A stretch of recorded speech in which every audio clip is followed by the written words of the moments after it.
are strong, who got it going on. You're dead wrong. The weak are the strong. Straight people don't really care for gay people at all, do they? They pretend to, but they don't really. I think just gay people for straight people, they're just like the new, cage-free chicken or soy candle. Just they don't really care about gay people, but they love the way caring about them makes them feel and makes them look to other people, and that's nice, but that's not really fair, because people would say, I love them, look at my pink shirt, and then they're just because they want to feel better about themselves, and that's not genuine. It should be about them. It's not about you. It's a selfless act. It's just you can tell the way they talk. You ask a straight person whether they have a kid or not, this question always comes up. You ask a straight person, well, what if you had a child that turned out to be gay? And they always say, I would love my child no matter what. How is gay no matter what? How is it that close to no matter what? That's insane. If he burns down a kindergarten or loves someone that I did not expect him to love based on nothing, I love him. Either way, I put those things on equal ground, and I'm a good person. So, it's not fair. Because you don't have to love your children. You probably should, but you don't have to. You don't even have to like them, really. I'm sure most people don't like their children because they just grow up to be people. And let's face it, most people that you meet do not care for. And just law of averages, You might think you like a lot of people, but you've probably met about 1 million people, and you've probably hated most of them. And here's the thing, is that's okay. I just think it's funny. This always happens in the Midwest. I'm sure it happens everywhere, but I just think because the Midwest has that blue-collar background, it happens a lot here. Politicians will come out during election season, and they'll talk about their dad. And it's always this guy my dad worked in a coal mine for 80 hours a week, and he told me about honesty and Jesus and being nice to people. And I was like, if that is true at all, your dad is so disappointed in what you've become. You're a politician. You're a politician, and you've lived by none of his values to get there, first of all. And he probably hates you because he's a coal miner and you're a politician. My dad's a blue-collar worker. My dad works a blue-collar job he has for 40 years. He still works there. He still works at the same place over 40 years. And not once ever when I was growing up did he ever come home for a long week of 10-hour shifts, sit down on the chair, crack open a can of beer, put me on his lap and go, hey son, look at this check, a lot of money missing.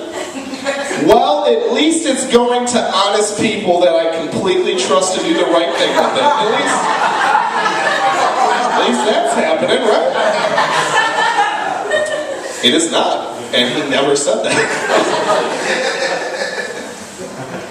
Look, I became a stand-up comedian after having my dad help me pay for a 5-year communications degree, so I know something about disappointing parents. I'm well aware of the process.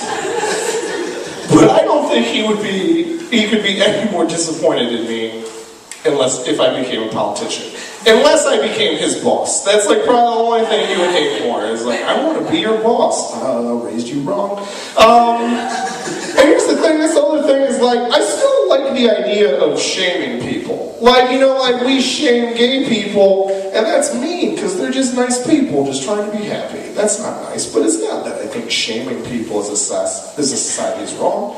But how nice would it be if we shamed politicians? How nice would it be if in the future there were distinguished gay men that covered up the fact that they were politicians? That was the thing that they hid from the public, someone came up and hey, excuse me sir, we have reports that you've been spending lots of nights in hotel rooms with an 18-year-old male intern. Do you have anything to comment on that? And he's I swear to God I was just blowing him. I swear to God I was just blowing him. No, working on a healthcare reform bill. Absolutely not, no. was just glazing me in semen like a Thanksgiving turkey. That's all. Don't act like something weird was going on up there. Nothing weird was going on. You know, you go to airport bathrooms, toe tap. Two taps to earmark a bill. 3 taps to gerrymander a liberal district. You know, that's how you get it done now. It's the future. So I was participating in this bowling event recently, and all of the people on my team, I didn't know any of them. So I'm bowling, and I bowl a strike, and then everyone starts giving me a high five. And then one guy gives me a high five, and in my head I'm thinking like, oh man, you did theater. And so I asked him, and he was like, yeah, I've done theater since middle school.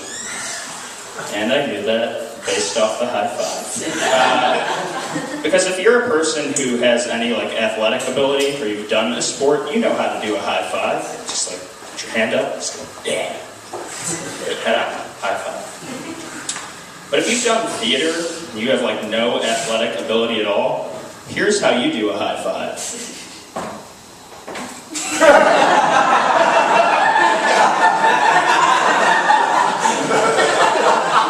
It's like part of a flamenco dance. It's too performative of a high five.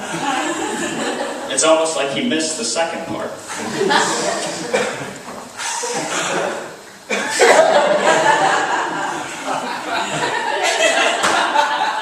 You know, all I'm trying to say is, a little less Romeo and Juliet, a little more Glenn Ross. Yeah? Am I speaking your language? Maybe not all of yours, but that guy understood. But I stopped being Catholic, and it was really crazy because I was 18 when I stopped being Catholic, and I stopped being a virgin when I was 23. And so there was this 5-year wasteland of not knowing how to explain why I was still a virgin.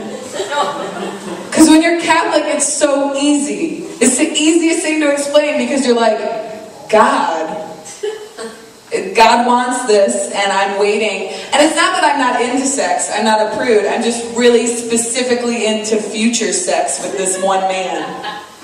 Because, okay, you know how when you know you're going to go to hometown buffet, and so you starve yourself all day,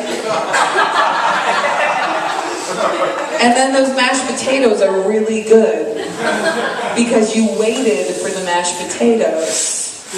That's what my sex life is. I am waiting because God has chosen this one specific man, and He has made us a sex buffet. It is a sex buffet blessed by God. And those mashed potatoes aren't just good. Those mashed potatoes are going to make me come. Yeah. Maybe not the first time. Because the mashed potatoes are new with this too. But eventually.